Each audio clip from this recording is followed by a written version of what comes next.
দর্শক দেখুন, কুণাল ঘোষ এই পোস্ট করেছেন তদন্ত হোক বলে। একটি মিডিয়া, নাম হচ্ছে বিশ্ব বাংলা সংবাদ, তারা একটা খবর করেছে। সেই খবরটাকে একেবারে দিয়ে কুণাল ঘোষ পোস্ট করেছেন তদন্ত হোক। কি খবর দর্শক দেখুন। জঙ্গি হানায় নিহত বিতানের স্ত্রীর বিরুদ্ধে জালিয়াতির বিস্ফোরক অভিযোগ, বৈধ কোনো পাসপোর্ট নেই সোহিনীর। বাঁদিকে লেখা বিতানের দাদা বিভু কি বললেন। আমি রিপোর্টটা দর্শক পড়লাম, যেটা বলা হয়েছে যে এই সোহিনী রায় অধিকারী নাকি বাংলাদেশের নাগরিক, এখানকার কোনো বৈধ কাগজপত্র নেই। ওনার মা নাকি ডকুমেন্ট জালিয়াতি করে ফ্ল্যাটও কিনেছেন, সবটাই হচ্ছে জালিয়াতি। আর ওনাদের সঙ্গে বাড়ির মানে বাবা মায়ের নাকি সেরকম সম্পর্ক ছিল না, মানে বিতানের বাবা মায়ের সঙ্গে নাকি সেরকম সম্পর্ক ছিল না, সেই জন্য আলাদা থাকতেন, এই সব ব্যাপার। তো যেটা আর কি বলার চেষ্টা হয়েছে যে এ বিষয়ে তদন্ত হোক, আর কুণাল ঘোষ সেটাতে জোর দিয়ে উনি আবার ওটাকে নিয়ে এক্স হ্যান্ডেলে পোস্ট করেছেন তদন্ত হোক। আমার প্রশ্ন দর্শক, যে এই খবরটা করা বিশ্ব বাংলা সংবাদের, আর এটাকে নতুন করে পোস্ট করা এক্স হ্যান্ডেলে কুণাল ঘোষের তদন্ত হোক বলে, আচ্ছা এটা কি খুব জরুরি? এটা কি এই মুহূর্তে খুব জরুরি ছিল? আমার প্রশ্ন। যে মহিলা সদ্য স্বামীহারা হয়েছেন, ছোট একটা বাচ্চা, খুবই কষ্টের। যারা দেখেছেন ওনার রিয়াকশন, বাচ্চাকে যারা দেখেছেন ফিরে আসা, খুবই কষ্টের। আমরা যারা যে যেখানে আছি সবাই চেষ্টা করছি যেমনভাবে পারছি পাশে থাকার, সেটা আমরা করছি। এলাকার মানুষ করছেন, আপনারাও সব করছেন, সোশ্যাল মিডিয়াতে পোস্ট করে বলুন আর যেভাবেই বলুন করছেন, ওনার মনকে শক্ত করার জন্য চেষ্টা করছেন। এটাই করা উচিত যে কোনো মানুষের, যখন কেউ বিপদে বা স্বজনহারা হয়ে যান তখন। আর সদ্য স্বামীহারা, বয়স কত? খুব তো বেশি বয়সও না, বাচ্চার বয়স মাত্র 3.5 বছর। সত্যি সামনে একটা মানে অন্ধকার, ঘন অন্ধকার, খুব কষ্টের লাইফ। তো যখন আমরা সবাই ওনার পাশে থাকার চেষ্টা করছি, তখন ওনার কোনো একটা বিষয়ে আমি ধরছি সেটা জেনুইন, আমি ধরে নিচ্ছি তর্কের খাতিরে সেটা জেনুইন, তো সেটাকে এই মুহূর্তে সামনে এনে ওনাকে নতুন করে কষ্ট দেওয়াটা খুব কি জরুরি ছিল? খুব কি জরুরি ছিল? এই যে খবরটা প্রকাশ করা হয়েছে এবং সেটাকে যেভাবে পোস্ট করে তদন্ত হোক বলে কুণাল ঘোষ বলেছেন, এটা তো নিশ্চিত যে ওনাকে আরও ব্যথা দেবে, আরও কষ্ট দেবে। এটা তো বলতে কোনো দ্বিধা নেই, আরও কষ্ট দেবে। তো একজন মহিলা, তারও তো মন আছে না, তারও তো মন আছে, স্বামীহারা হয়েছেন, তো তাকে নতুন করে ব্যথা, যন্ত্রণা, কষ্ট দেওয়া কোনো একটা বিষয়কে সামনে এনে, এবং তার সঙ্গে শ্বশুরবাড়ির ভালো সম্পর্ক ছিল না, মানে যেভাবে বিষয়টাকে উত্থাপন করা হয়েছে, এই সবগুলোকে সামনে এনে সবার সামনে প্রকাশ করে বা বলে আরও কিছু জুড়ে ওনাকে নতুন করে কষ্ট দেওয়াটা কি খুব জরুরি ছিল? আমার বুঝে আসে না যে মানুষ কি করে এতটা অমানবিক হতে পারেন, কি করে এতটা নিষ্ঠুর হতে পারেন। আমার বুঝে আসছে না। আমার খুবই খারাপ লাগছে। কুণাল ঘোষের সম্পর্কে আমরা এর আগেও অনেক সব খবর করেছি, কিন্তু এতটা নিষ্ঠুর মানসিকতা, এতটা এই রকম ভাবনা এই মুহূর্তে আমি এতটা এইরকম, আমি লোকটাকে খুব একটা ভালো চোখে দেখি না, কিন্তু এতটা নিষ্ঠুর কুণাল ঘোষ আমার কিন্তু আগে জানা ছিল না। যে যারই যত দুশ্মন হন না কেন, যখন কেউ কোনো মানুষ, বিশেষ করে মহিলারা স্বামীহারা হয়ে যান, তখন কোনো কথা দেখবেন তার সামনে উত্থাপন করা হয় না যাতে তিনি নতুন করে কষ্ট পাবেন, অন্ততপক্ষে সেই সময়। এটা কিন্তু করা হয় না, করা উচিত না। তো সেখানে যেভাবে এই খবরটা করা হয়েছে যে উনি বাংলাদেশের নাগরিক, এখানকার কোনো কাগজপত্র নেই, ওনার মা ডকুমেন্ট জালিয়াতি করে ফ্ল্যাট কিনেছেন, ইত্যাদি ইত্যাদি, শ্বশুরবাড়ির সঙ্গে সম্পর্ক ছিল না, এই যে বলে এবং সেটাকে আবার পোস্ট করা,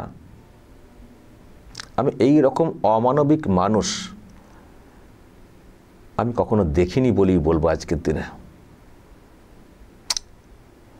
আর আমি যেটা জানলাম সেটা হচ্ছে যে এই যে মিডিয়া বিশ্ব বাংলা সংবাদ, এটা নাকি কুণাল ঘোষদেরই, ওনারই ঘনিষ্ঠ বা ওনাদেরই। তার মানে ওনারাই খবরটাকে করেছেন, ওই দাদাকে খুঁচিয়ে খুঁচিয়ে কিছু বের করে খবরটা করেছেন, আবার এটাকে সামনে আরও বেশি করে আনার জন্য নতুন করে পোস্টও করেছেন কুণাল ঘোষ। টোটালটাই ওনাদের সব কিছু তৈরি করা, ওনাদেরই ইস্যু, এটা বলার কোনো অপেক্ষা রাখে না। আপনি দেখবেন আর কোথাও দেখেছেন কোনো মিডিয়াতে এই খবরটা এইভাবে? তো ফলে এটাকে এইভাবে প্রেজেন্ট করা এবং সেটাকে সামনে আনা সবটাই হচ্ছে একটা উদ্দেশ্য, মানে প্রণোদিতভাবে কুণাল ঘোষরা যে করেছেন এটুকু পরিষ্কার। তো সেই জন্যই বলছি যে কুণাল ঘোষ এতটা নিষ্ঠুর, এতটা অমানবিক আমার কিন্তু এতটা জানা ছিল না। ওনার নানান ক্ষেত্রে আমরা দেখেছি, কিন্তু এতটা জানা ছিল না। খুব দুঃখের, দুর্ভাগ্যের যে উনি প্রত্যেক দিন বক্তব্য রাখেন শাসক দলের হয়ে, সরকার পক্ষের হয়ে, যেগুলো আপনাদেরকেও কখনো কখনো শুনতে হয়। যে মানুষটি এতটা দানবিক, এতটা নিষ্ঠুর হতে পারেন, তার মুখ এখন মিডিয়াতে খবর দেখতে গেলে তো দেখতে হয়, তো চলে তো আসে, ভাবতে অবাক লাগে। এটাও কুণাল ঘোষের ভেবে রাখা উচিত, যেটা আপনি করলেন, যখন আপনি কখনো নতুন করে বিপদে পড়বেন, আপনাকেও দেখবেন অনেক মানুষ সেই মুহূর্তের জন্যও ক্ষমার চোখে দেখতে পারবেন না। আপনার যত যা আছে, আমার নিজের তো কোনো মায়া দয়া থাকবে না। তো আমি কারো কখনো বিপদ কামনা করি না, কিন্তু ঘটে গেলে যা হয় মানুষ হিসেবে কখনো পাশে থাকার যে বিষয়টা থাকার চেষ্টা করি। কিন্তু কুণাল ঘোষের এই যে নজির দেখলাম, আমার মনে হয় না শুধু আমি কেন, কেউ কখনো ওনার বিপদে পাশে থাকবেন বলে, বা অন্তত মুখটাকে বন্ধ করে থাকবেন বলে আমার মনে হয় না, যে নজির উনি তৈরি করলেন। আসলে দর্শক, রাগটা অন্য। আমি আরও কিছু খতিয়ে দেখলাম যে হঠাৎ করে কেন এরকম ঝাঁপিয়ে পড়লেন সোহিনীর উপরে, এতটা আক্রমণ কেন। পরে ওনার আরও অন্যান্য পোস্ট দেখলাম দর্শক, দেখে পরিষ্কার হয়ে গেল যে অ্যাকচুয়ালি রাগটা হচ্ছে অন্য। শুরুটা ওনারা কিন্তু ভালোই করেছিলেন, যে ঘটনা ঘটেছিল সঙ্গে সঙ্গে বাঙালিকে কোথায় আছেন খোঁজ নিয়ে তাদের পরিবারের সঙ্গে যোগাযোগ করা, এই করা সেই করা, মানে মুখ্যমন্ত্রী যোগাযোগ করছেন, পাশে আছি, পাশে থাকবো, এইসব করে শুরুটা কিন্তু খুব ভালোই করেছিলেন। তো শুরুর পরে এই কুণাল ঘোষ একটা পোস্ট করেছিলেন এই রকম, দেখুন এই পোস্টের সঙ্গে ওই পোস্টের কত তফাৎ। কাশ্মীরে জঙ্গি হানায় নিহত বিতান অধিকারী, ফ্লোরিডাবাসী বিতানের বাড়ি বৈষ্ণবঘাটায়, বিদেশ থেকে ফিরে সপরিবারে বেড়াতে গিয়েছিলেন, আজ জঙ্গিদের গুলিতে নিহত। এটা 22 তারিখে লেখা। খবর পেয়ে তার বৈষ্ণবঘাটার বাড়িতে যান মন্ত্রী অরূপ বিশ্বাস। তার ফোন থেকেই কাশ্মীরে স্বামীর মরদেহের পাশে থাকা সোহিনীর সঙ্গে কথা বলেন মুখ্যমন্ত্রী মমতা বন্দ্যোপাধ্যায়কে। এই চরম বিপদের দিনে সঙ্গে আছেন জানিয়েছেন মুখ্যমন্ত্রী, যা করণীয় রাজ্য সরকার করছে। এই যে ঘটনার পরে মানে এই সময় পর্যন্ত কুণাল ঘোষ খুব ভালো ছিলেন এবং পুরো পরিবারের পাশে থাকা, এবং সেখানে সোহিনীর মানে পুরো সোহিনীর সবার পাশে থাকা, কোনো ক্ষোভ বিক্ষোভ বিতর্ক কিছু নেই। কুণাল ঘোষ কখন পাল্টে গেলেন জানেন দর্শক? কুণাল ঘোষ কখন পাল্টে গেলেন? যখন বডিটা এয়ারপোর্টে এলো। বডিটা আসার পরে সোহিনী যেটা করেছিলেন, ওখানে শুভেন্দু অধিকারী প্রেজেন্ট ছিলেন। তো সোহিনী যেটা করেছিলেন, শুভেন্দু অধিকারীকে দেখে ওনার যা রিয়াকশান উনি ব্যক্ত করেছিলেন, এবং শুভেন্দু অধিকারী ওনার একটা অভিব্যক্তি ব্যক্ত করেছিলেন, এবং শুভেন্দু অধিকারী খুবই আবেগতাড়িত হয়ে পড়েছিলেন সেই সময়, আমি দেখেছি সেটা। তখন সোহিনী বলেছেন ওখানে যে আমি কিন্তু আপনাদের ভরসাতে এসছি, হয়ে গেছে ওটাই রাগ। আর সেই সঙ্গে এটাও বলে দিয়েছেন যে হিন্দু বেছে বেছে মেরেছে, হয়ে গেছে ওটাই রাগ। আমি কেন কথাটা বলছি, আমি দর্শক আপনাদেরকে আগে ওই শুভেন্দু অধিকারী যখন ওই কলকাতা এয়ারপোর্টে বিষয়টা হলো, সেই সময়ে সোহিনীর সঙ্গে শুভেন্দু অধিকারী যে ইন্টারাকশন সেই সময় হয়েছিল, এই যে ভিডিওটা, এটা দর্শক আপনাদেরকে আগে আরও একবার শোনাই, দেখাই, তারপর কুণাল ঘোষ কি পোস্ট করেছিলেন সেটা দেখলেই বুঝতে পারবেন যে আমি কেন কথাটা বলছি, কোত্থেকে রাগটা শুরু হয়েছে। দর্শক দেখুন এটা। হিন্দু মানে আপনি বলুন, আপনি ছিলেন, আপনি বলুন হিন্দু মানে বেড়েছে, বলুন কাল রাতে আমাকে বলেছেন হিন্দু বলে মেরেছে, হিন্দু বলে আপনি বলুন, আপনি ছিলেন, আপনি বলুন হিন্দু বলে মেরেছে, বলুন কাল রাতে আমাকে বলেছেন হিন্দু বলে মেরেছে, হিন্দু বলে মেরেছে, হিন্দু বলে আপনি বলুন, আপনি ছিলেন, আপনি বলুন হিন্দু বলে মেরেছে, বলুন কাল রাতে আমাকে বলেছেন হিন্দু বলে মেরেছে, হিন্দু বলে মেরেছে, বলুন বলুন আপনি মুসলিম, আপনি কি কালমা পড়তে জানেন? না জানি না। বলুন, এদের বলুন, সেকুলার নেতার। মেরে দিল। ও দায়িত্ব আমার, ও দায়িত্ব আমার। স্যার, বাবা শেষ। ও চোখের সামনে ওর বাবাকে হিন্দুস্তানে হিন্দুকে খুন করবে। ও গাজা শেষ হয়েছে, ইসরায়েল শেষ করেছে, আমরাও শেষ করব। মোদির শিষ্য আছি, মোদির বাচ্চা আমরা। আমার হাজবেন্ড নাম নিশান মিটাবো। খুব সাপোর্ট করতেছে। পলিটিক্স ছেড়ে দেন, হিন্দু বলে মেরেছে। আমি পলিটিক্স ছেড়ে দেন। আমি শুধু আপনার বর্ষায় এসেছি। আমি কাল বিকালে আপনার বাড়িতে আসবো। কাল বিকালে আসবো। আমার এই হাজবেন্ড ছাড়া কেউ নেই। আমার একটা 3.5 বছরের বাচ্চা। ও সকালবেলা ঘুম থেকে উঠে কি বলেছে জানেন? মাম্মা ফায়ার, বাবা শেষ। এটা বলে নাই। ও তো কোনো না হবে। পুরো হেল্প করবো, পুরো হেল্প করবো। মানবদান করবেন। হিন্দু বলে আপনি বলুন, আপনি ছিলেন, আপনি বলুন হিন্দু বলে মেরেছে, বলুন হিন্দু বলে আপনি বলুন, আপনি ছিলেন, আপনি বলুন হিন্দু বলে মেরেছে, বলুন কাল রাতে আমাকে বলেছেন হিন্দু বলে মেরেছে। তো বডি নামার পরে এয়ারপোর্টে এই সব হয়েছে, সেটা বিরাট প্রচারও হয়েছে। সোহিনী রায় অধিকারী পরিষ্কার বলেছেন হিন্দু বলে মেরেছে। শুভেন্দু অধিকারীও আবেগতাড়িত হয়ে পড়েছিলেন, হিন্দু মেরেছে বলে উনি খানিকটা আবেগতাড়িত হয়ে পড়েছিলেন, বুঝতেই পারলেন। এবং উনি ওইখানে ওই কথা বলেছেন না যে আপনার ভরসাতে এসছি, ওটা হয়ে গেছে কুণাল ঘোষের রাগ। যে মুখ্যমন্ত্রী যোগাযোগ করলেন, আমরা সব রকম সাহায্য করব বললাম, হয়তো ভাবনা ছিল যে বডি এলে একেবারে বগল দাবা করে নিয়ে চলে যাব, আমরাই যা করার করব, সোহিনী আমাদের পেছনে পেছনে থাকবেন, মুখ্যমন্ত্রী অনেক সাহায্য সহযোগিতা করেছেন বলবেন, একেবারে গদগদ হয়ে যাবে, সেটাকে নিয়ে পলিটিক্স করতে সুবিধা হবে। আসলে ওটা তো সুযোগ পাননি। যে বডিগুলো এসছে, একটাও কিন্তু ওইরকম সুযোগ বডি নিয়ে রাজনীতি করার যে সস্তার যে সুযোগটা নেওয়ার চেষ্টা করে সেটা তো হয়নি। রাগটা হয়ে গেছে ওখানেই। এই যে বিষয়টা হয়েছিল দর্শক, তারপর কুণাল ঘোষ একটা পোস্ট করেছিলেন, আমি সেটাও আপনাদেরকে দেখাবো। দেখুন 24 তারিখ, প্রথমে টিভিতে বাইট, হিন্দু মুসলিম বেছে মারেনি, পরে বিজেপি নেতাদের সামনে হিন্দু বলে মেরেছে। উনি নাকি প্রথমে বাইট দিয়েছেন হিন্দু বেছে মারেনি, পরে নাকি বিজেপি নেতার সামনে বলেছেন হিন্দু মেরেছে। আরে উনি তো এখানে আসার আগে থেকে বলছেন যে হিন্দু সিঁদুর দেখে মেরে দিল, মাথায় সিঁদুর দেখে স্বামীকে মেরে দিল। এ তো ওখানে থাকতে থাকতে বলেছেন, এয়ারপোর্টে কলকাতা এসে কেন? সে বক্তব্য, সেই অডিও তো আপনাদেরকে আমিও শুনিয়েছি। তারপরে লেখা, মুখ্যমন্ত্রী সহ রাজ্যের প্রশাসনের অন্তত 20টি ফোন, ফেরার সব সাহায্য, ফিরে বিজেপির সামনে আপনার ভরসায় ফিরেছে। ওই যে বলেছেন ওটা রাগ। মৃতের বাবা মা অসহায়, ছেলে নেই, পুত্রবধূ তাদের কাছে থাকতেন না, দেখতেন না বলেই খবর। দেখুন যেদিন বডি আসছে সেই দিনই পোস্ট করে, মানে বডি কবে এলো, এটা 24 তারিখের পোস্ট, ঠিক আছে, দেখে নেবেন, একটু মিলিয়ে নেবেন। সেদিনই লিখছেন কত নিষ্ঠুর, কতটা বিষয়, যে সোহিনী কাঁদতে কাঁদতে ফিরেছেন, স্বামী হারা হয়ে, সেদিনই লিখছেন যে পুত্রবধূ তাদের কাছে থাকতেন না, দেখতেন না বলেই খবর।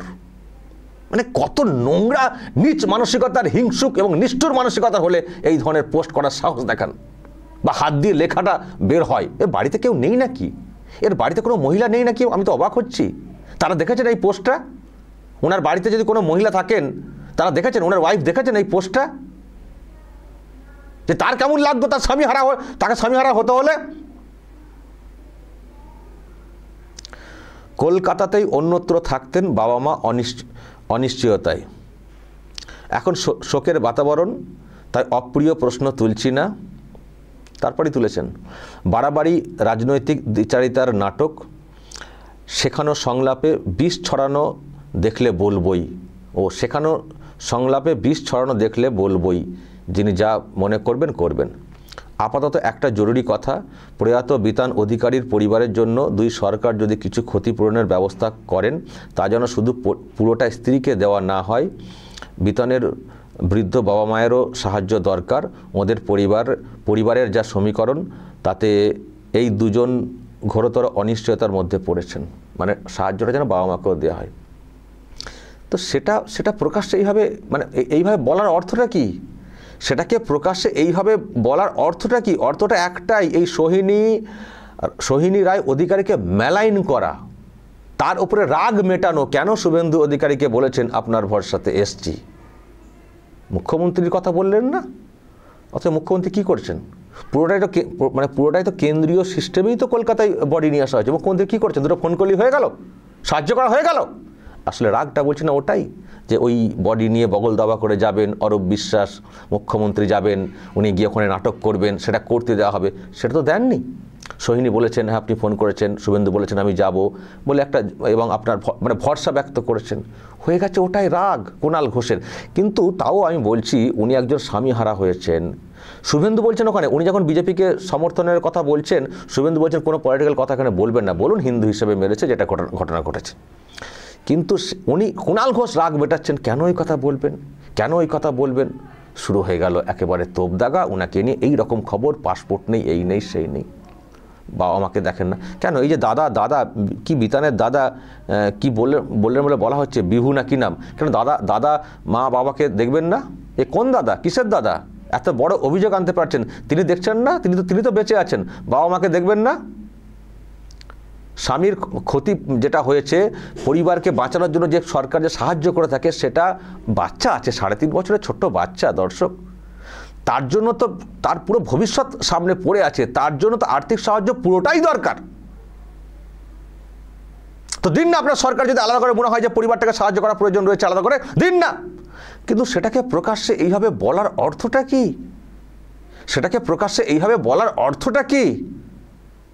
ছি ছি ছি ছি ছি ছি।